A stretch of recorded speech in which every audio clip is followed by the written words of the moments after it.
கிறிஸ்துவுக்குள் என் அன்பு தேவ பிள்ளைகளே, கர்த்தர் உங்களை ஆசீர்வதிப்பாராக.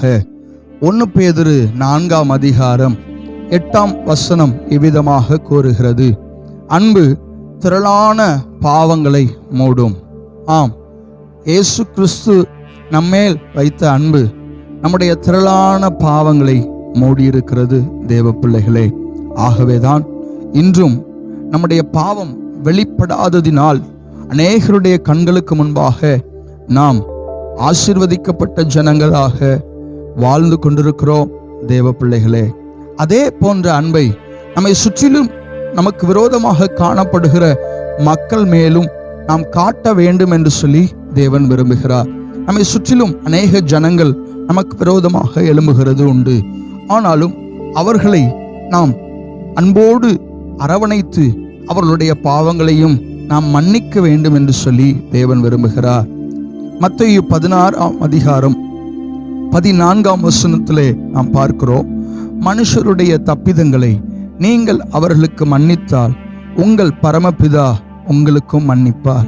மத்தேயு 6ஆம் அதிகாரம் 15ஆம் வசனம் சொல்லுகிறது, மனுஷருடைய தப்பிதங்களை நீங்கள் அவர்களுக்கு மன்னியாதிருந்தால் உங்கள் பிதா உங்கள் தப்பிதங்களையும் மன்னியாதிருப்பார் என்று வேதம் சொல்லுகிறது.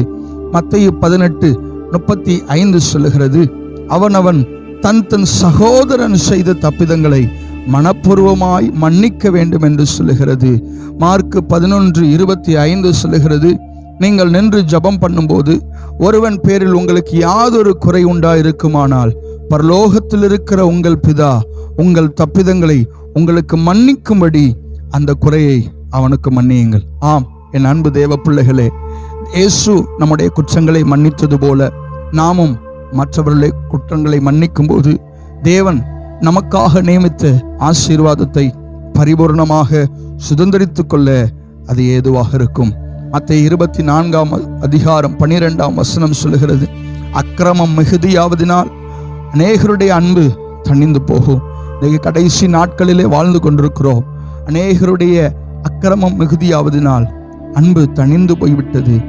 பிறருடைய பாவங்களை மன்னிக்கிற நல்ல குணத்தை இன்று நாம் காண்பது அரிதாக காணப்படுகிறது.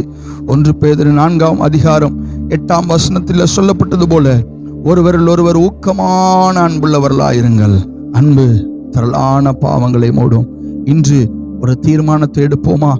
தேவ பிள்ளைகளாகிய நாம் இயேசு நம்முடைய பாவங்களை மன்னித்தது போல நமக்கு விரோதமாக எழும்புகிறவர்கள் சகோதர சகோதரிகளாக இருக்கலாம், இனஜன பந்துக்களாக இருக்கலாம், நம்முடைய பிள்ளைகளாக இருக்கலாம், நம்முடைய பெற்றோர்களாக இருக்கலாம், நம்மோடு கூட நெருங்கி பழகுகிறவர்கள் யாராக இருப்பினும் அவர்களை மன்னிக்க ஒரு தீர்மானம் எடுங்கள்.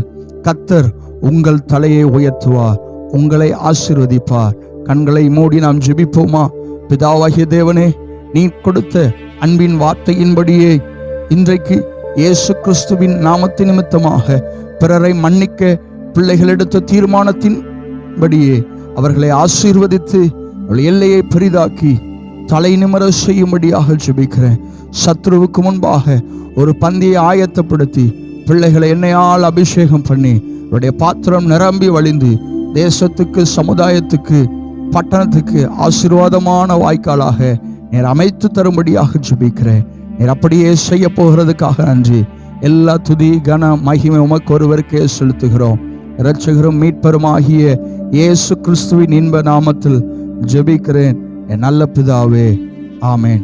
God bless you. கர்த்தர் உங்களை ஆசீர்வதிப்பாராக.